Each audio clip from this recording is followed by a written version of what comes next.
class, we will be examining a very important aspect of English language.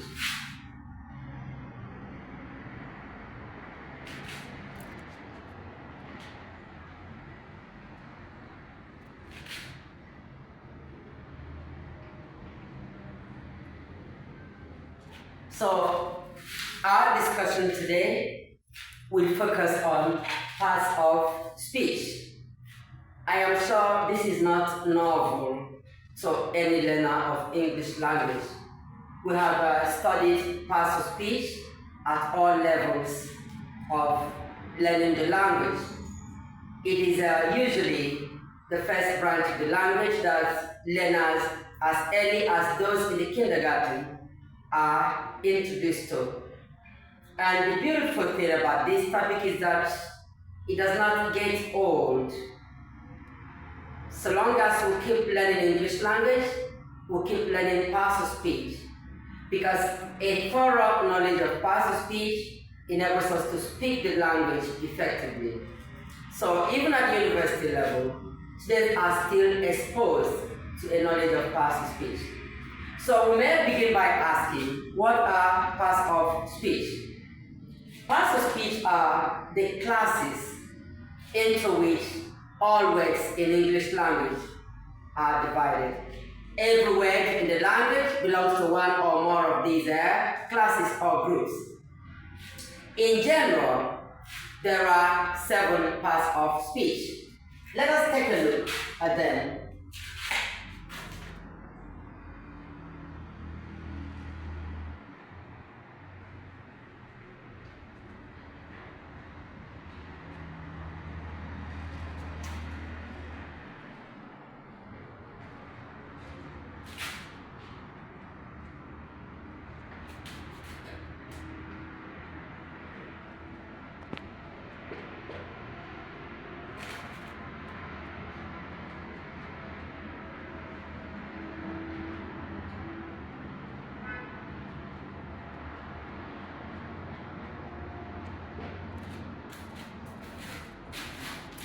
So there are 7 parts of speech in all, as we can see on the board.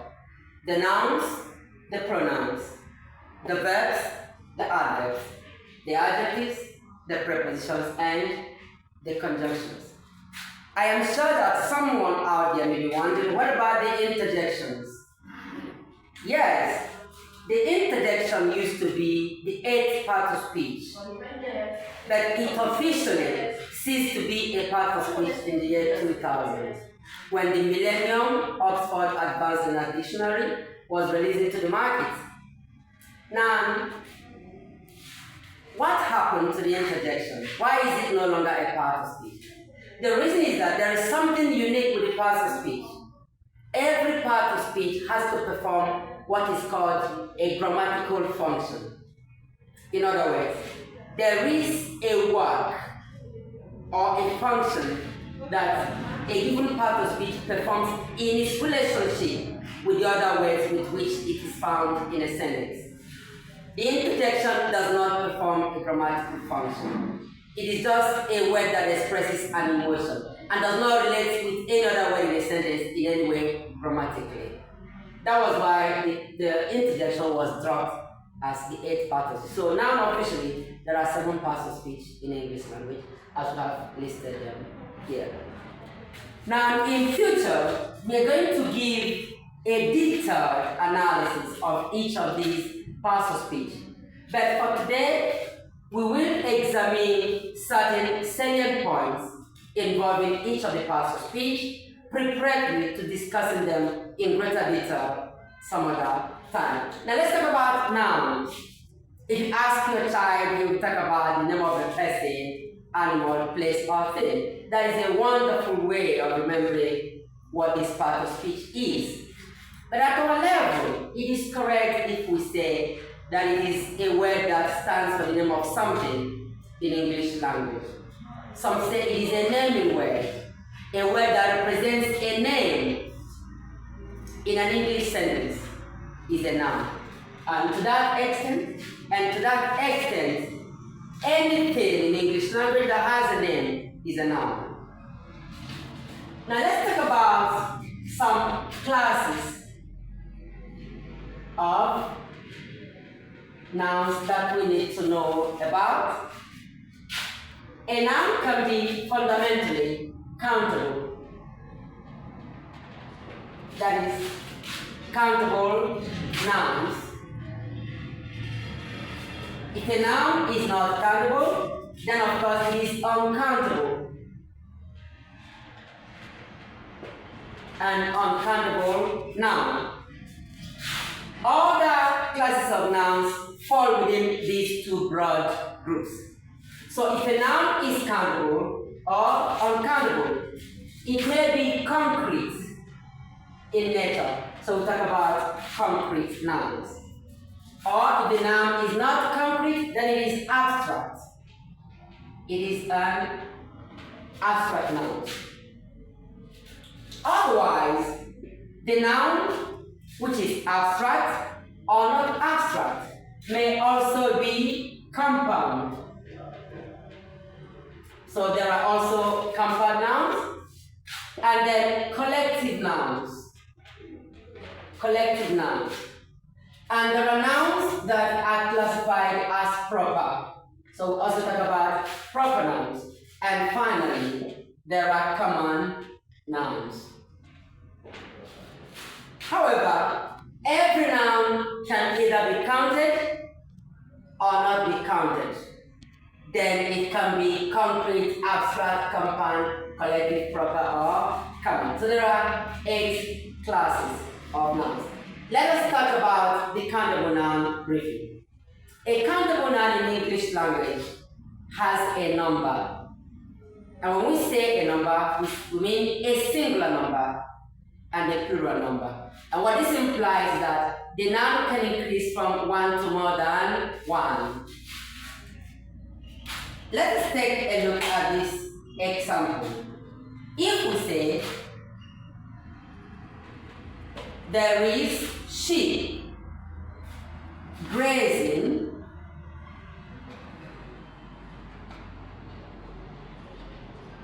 in the valley. There is sheep grazing in the valley. What this implies is that sheep is countable. When we say there is sheep grazing in the valley, there is. Now if we write and say, there are sheep grazing in the valley. The implication here is that the number of sheep has changed. That is why the verb has also changed from the singular is to the plural are. But of course, we understand that sheep is one of the nouns that do not receive the plural marker. The plural marker is the letter S added to a singular noun to show that the number has increased.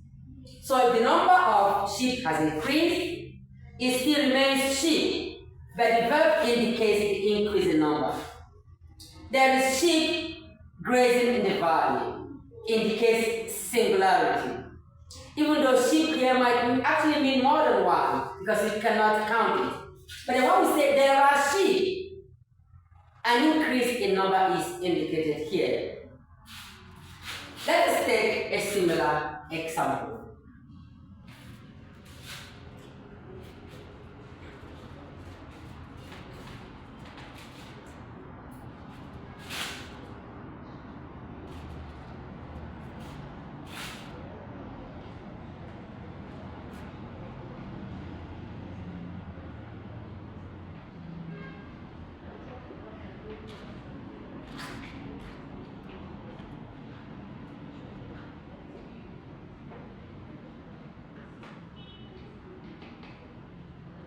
Now this sentence says, a boy ran into the house with a blue parasol.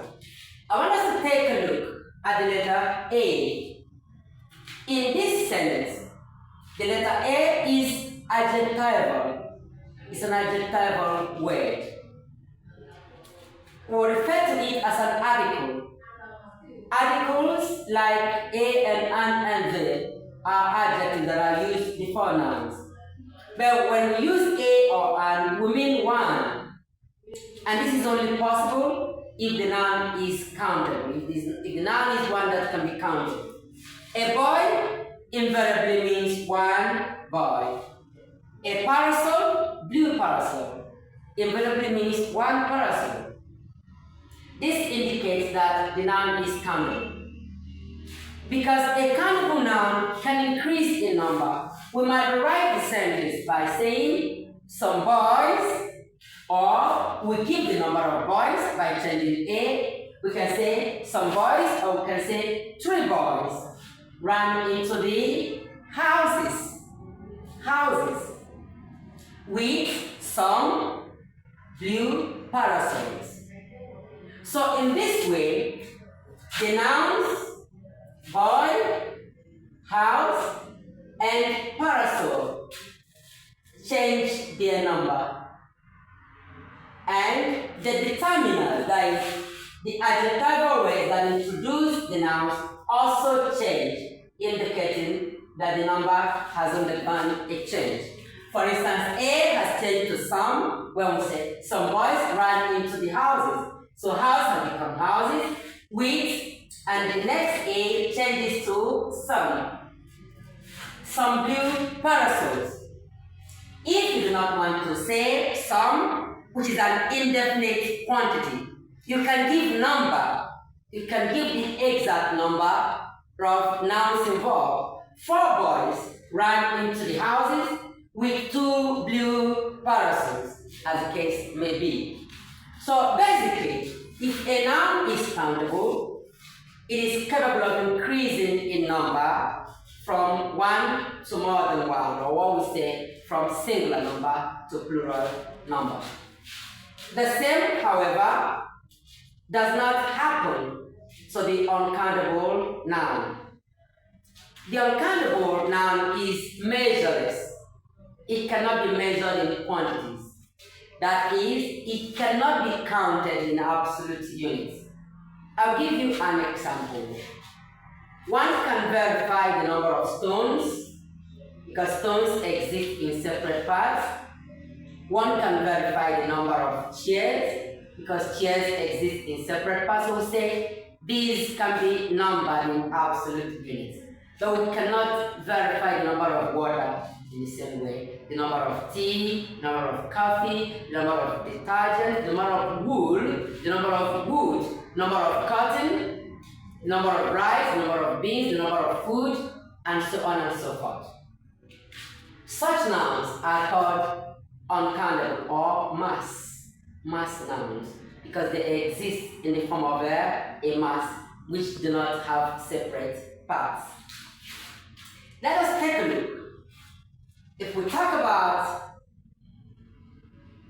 uncountable nouns, given some general rules of uncountability.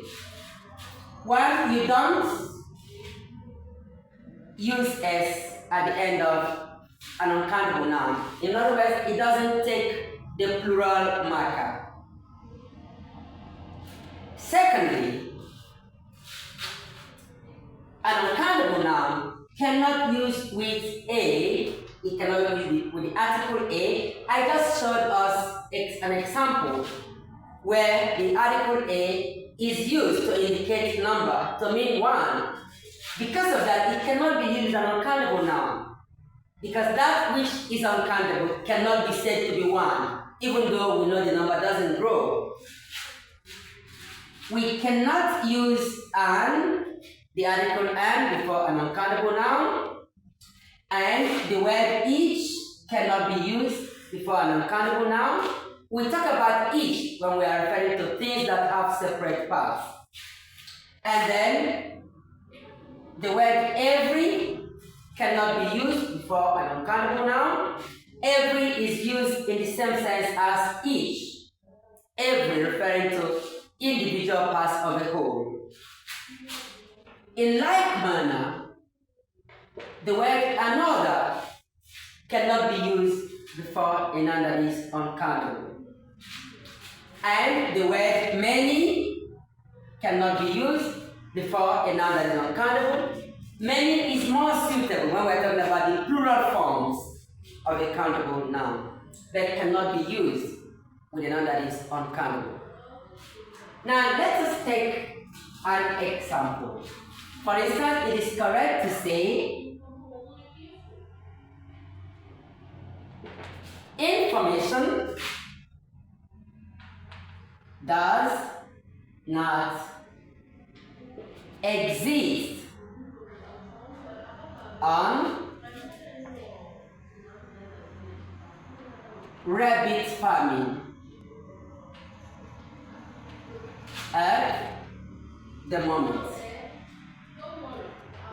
Information does not exist on rabbit farming at the moment.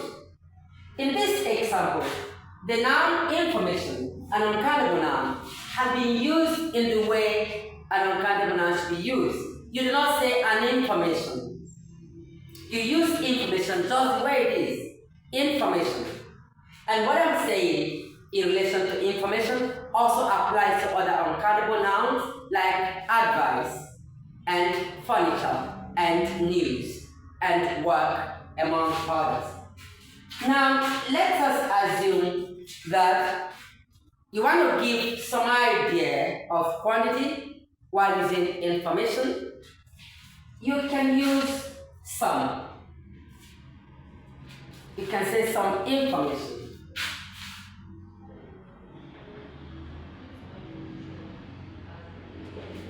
Some information on fish farming. Some information on fish farming can be found on the internet.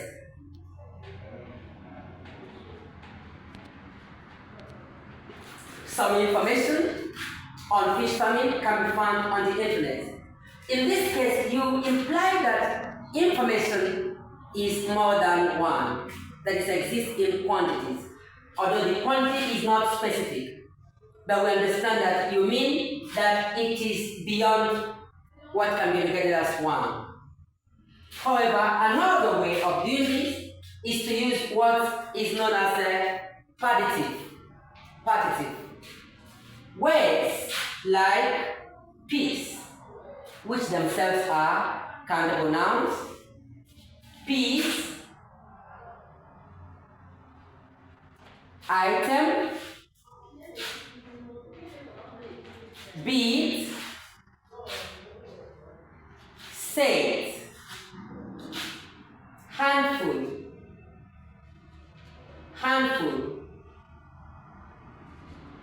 a measure,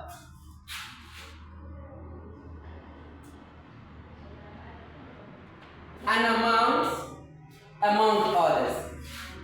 Such words can be used to give an idea of number where uncountable nouns are involved.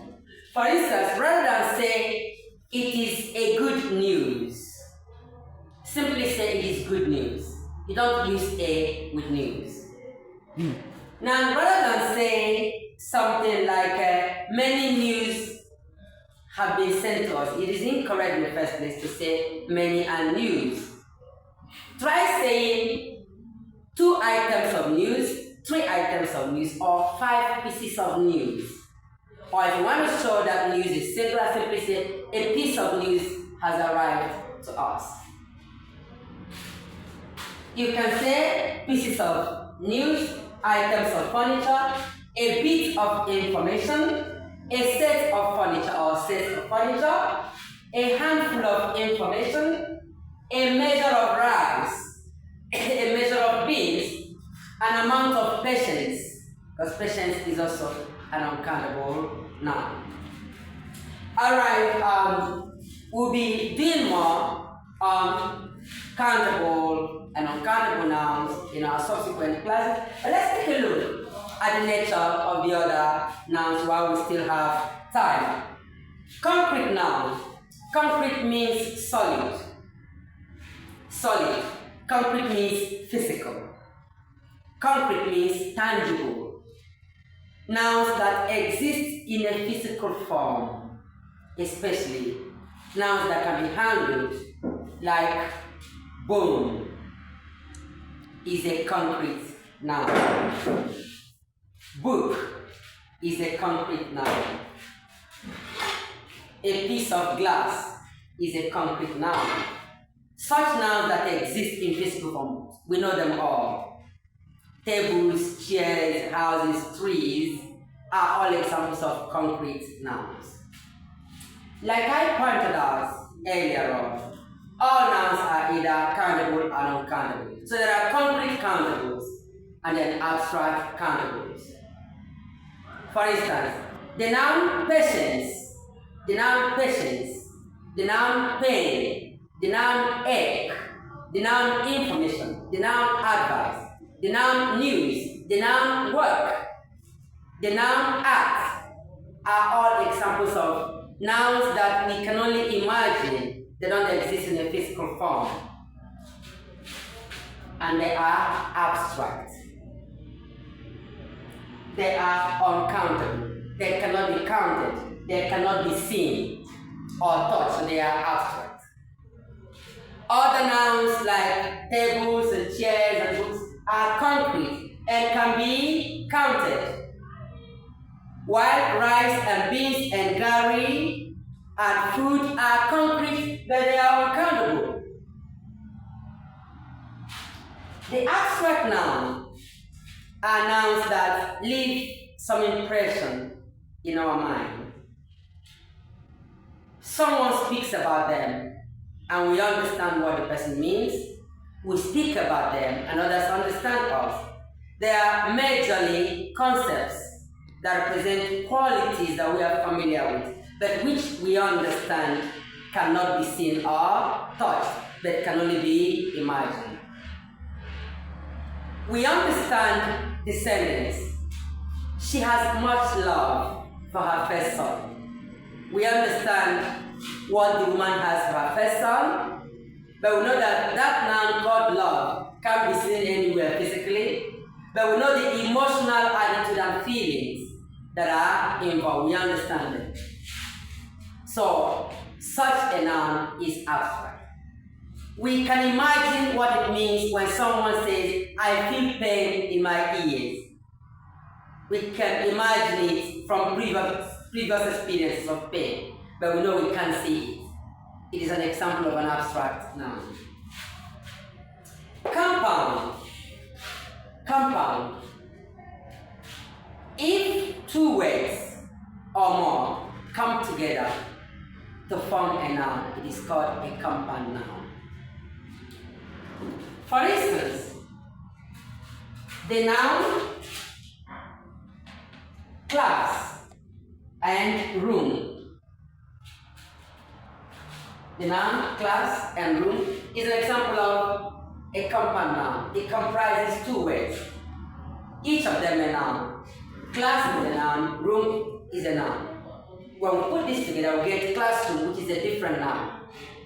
So a combination of a number of words in order to give a meaning, a new meaning, is what we refer to as a compound noun.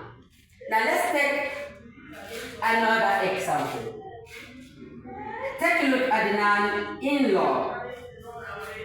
A preposition in and the noun law together give us a noun called in-law. We understand who an in-law is. Now take a look at the noun and compare it to classroom.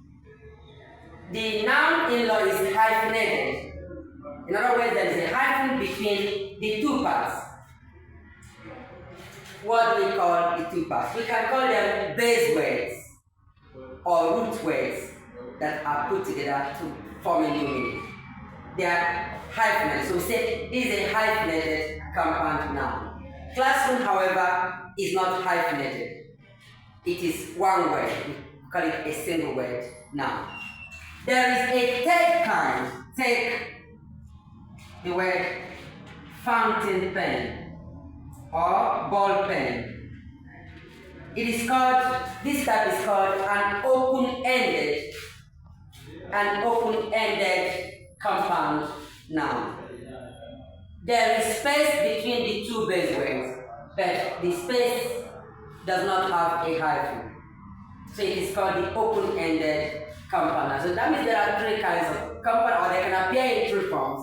They can appear as single word, they can appear as a hyphenated compound noun, or as an open-ended compound noun. The other class of noun is referred to as collective. You may imagine someone collecting something. That is the image. A collective, bringing a number of items together. The collective noun is a group name.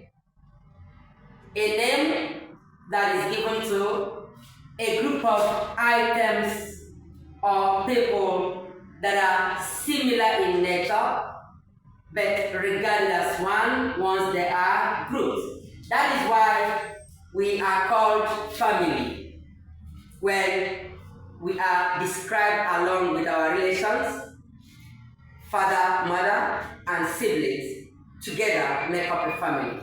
A family is a collective noun. It refers to a group of people that function as a societal unit. There are many such collective nouns that we are already familiar with. For instance, a speaker usually addresses an audience. The audience is defined as a group of listeners. It is a collective noun. Worshippers in a church, in a mosque, or any religious center are referred to as the congregation. The congregation is a collective noun referring to a group of worshippers. The word laity refers to members of a religion outside the priesthood, while the word clergy refers to members of a given religion who are a part of the priesthood. It is a collective noun. When a group of people sing, we use the word choir to describe them. Choir is also a collective noun. Now, what is the characteristic or something that we need to know about the nature of a collective noun? A collective noun is plural in appearance. When you see a family, it is made up of one person, but it is singular in usage. So you say the family has been invited to the feast, but not the family have. You use a singular verb. Family has, indicating that the family is a single unit. Now the other characteristic of a collective noun is that sometimes also it is possible to have a plural verb with the collection, even though the collection is regarded as one. I would like to illustrate this for a better understanding. Let us take a sentence which says, the police has arrested the accused. The police has arrested the accused, and the police have been alerted on the recent developments.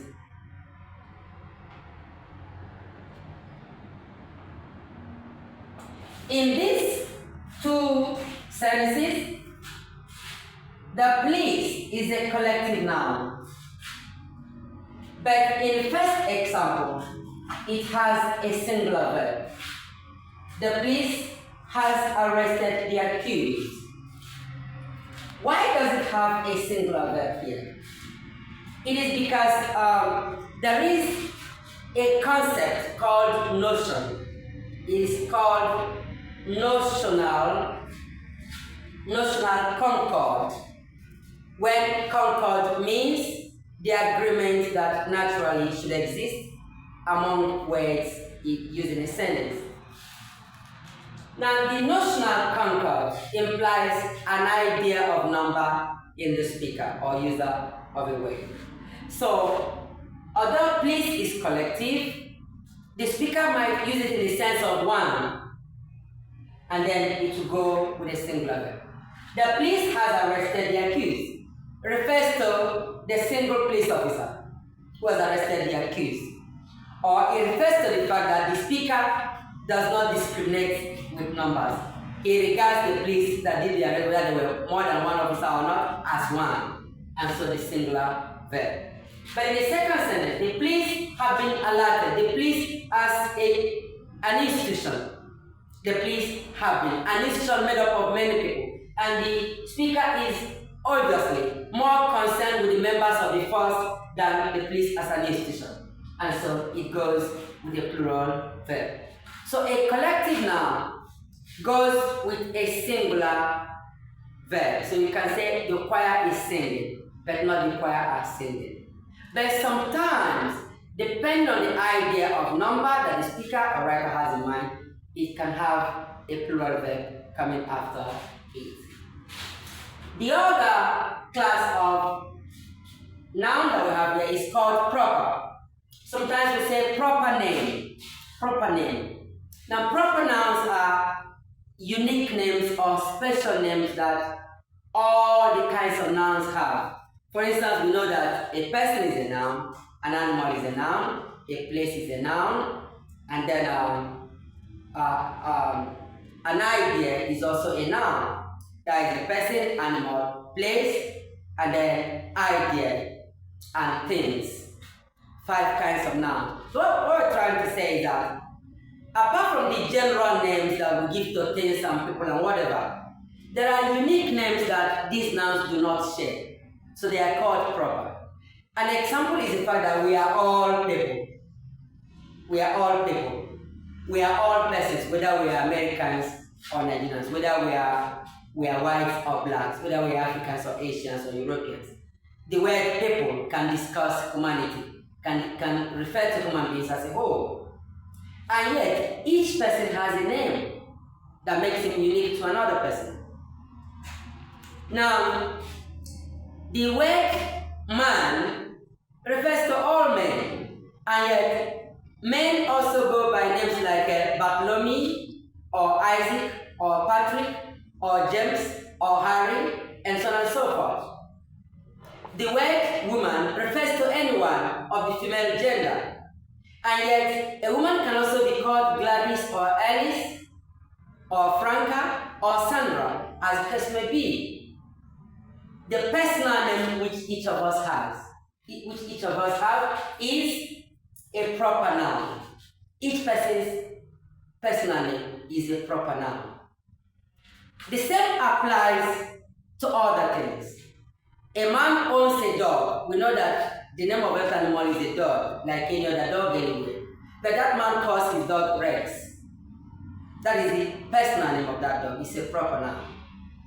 And the woman somewhere who owns a cat calls that cat Rex, or calls that cat Jasper, as the case may be.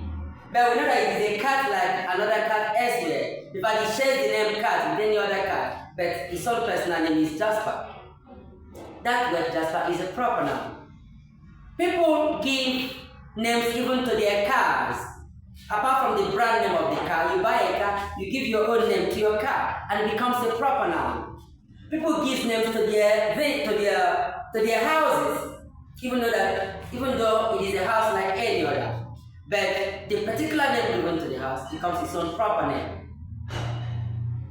In the same way, we discover that there are also names for any other thing that we make use of. The name of a place, for instance, can be a village, can be a town, can be a district, can be a region. These are names that places share, like country, for instance, or continent.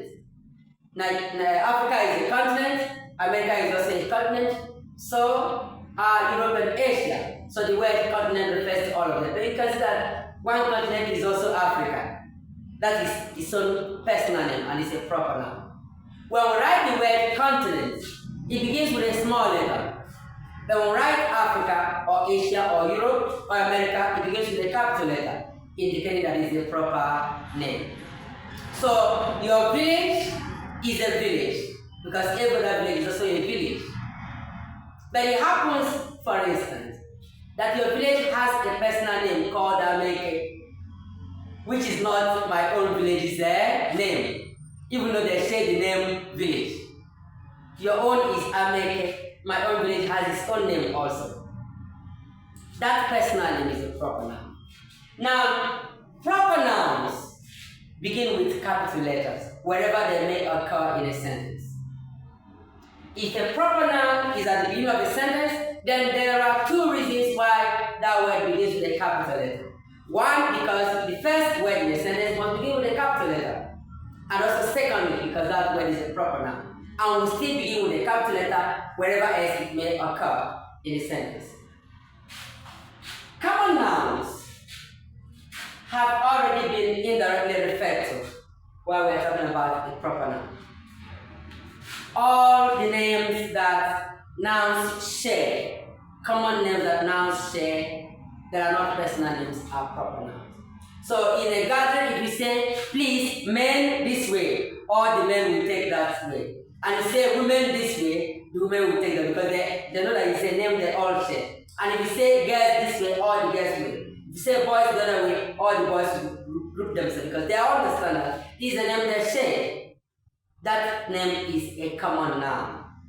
Now, if among the men you say, please, bachelors, this way, then the married men will not go.